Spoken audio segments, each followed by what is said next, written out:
What's up, guys and gals, or gals and guys, or however politically correct you want to be, but I'm assuming if you're watching this channel, you're not that politically correct, or don't really care. But it's me, Trevor, with High Desert Tactical. I don't know if you remember me, or have been wondering where the hell I've been, because I have not been around, obviously.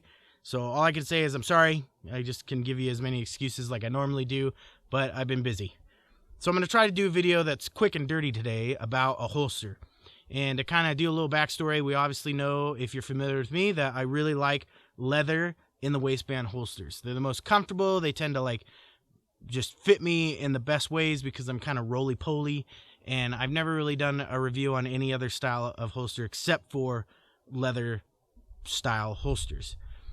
But today I want to talk about a Kydex holster, and I'll give you kind of a backstory about why I don't ever do a review on Kydex, is because I've never really liked Kydex. I've gotten a few hybrid holsters with Kydex retention systems, but have like neoprene and things like that, and that might be a different video some other day. But I find Kydex to be rigid, uncomfortable, and it tends to create like pressure points on my body, especially when sitting, which is like the biggest thing I look for in a holster, is something that's comfortable and accessible while it's on my person while sitting, especially in the manner that I like to carry. So with Kydex, you tend to have, edges and like shapes, and sometimes they're square and not very ergonomic. When it comes to leather, I kind of think of leather as being like a shoe, and over time it kind of breaks in and wears into your body style and how it bends and things like that. But I found a Kydex holster that I really do like, and the reason why I want to talk about this holster especially is because with the retention systems that I use with my leather holsters, they're usually a belt and loop style, and they can be a real pain in the butt to take on and off, especially when you're not at home or in a very private area, or you need to remove your firearm in order to store it in a safe location in your vehicle or wherever else that you safely and lawfully can store it in order for you to go into a federal building or anything like that. And that is the Ultralite CCW by Griffin, Gary Griffin, or Griffin Knives. I'm going to put all his contact information down below. So I just really wanted to kind of give you a quick rundown of this holster. And the whole reason why I like this holster is because of how fast it is to be able to put on and off my person, and also how easy it is to remove my firearm or draw it or reholster it in a fast, efficient, and safe manner. A little bit of a backstory to Gary's story of how he made the holster, or how he came up with it. Stay tuned towards the end of the video, but let's get into it.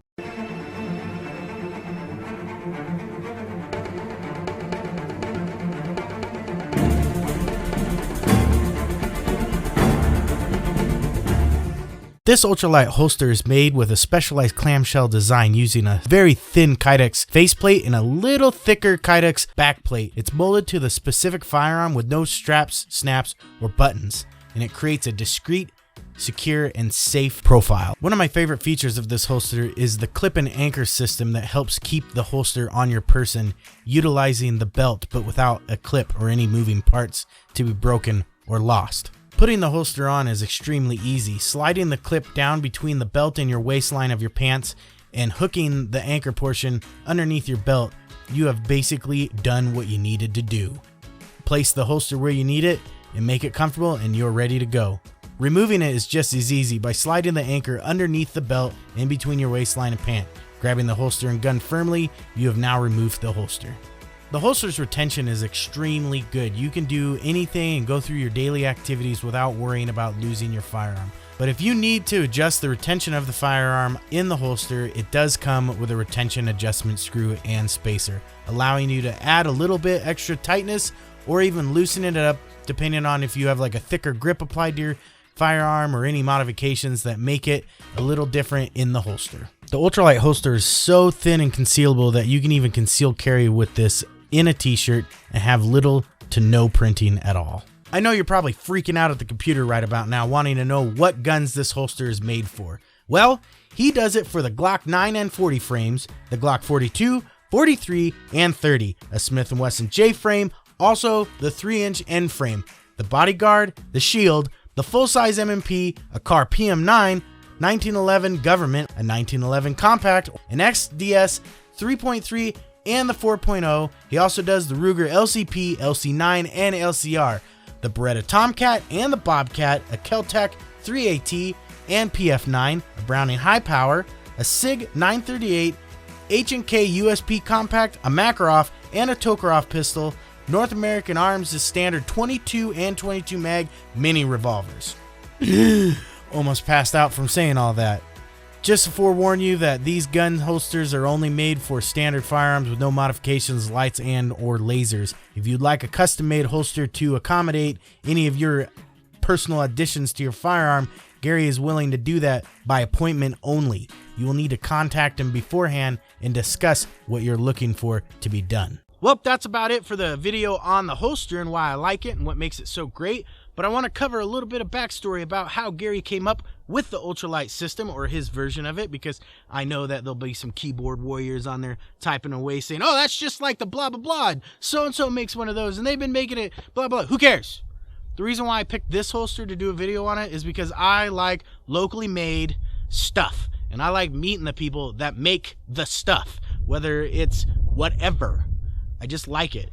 So I picked up this holster from a gun shop in Bend that I don't normally frequent, and because the gun shop that I worked at the time did not carry them, nor do they still, which I think is just stupid, but we won't get into that.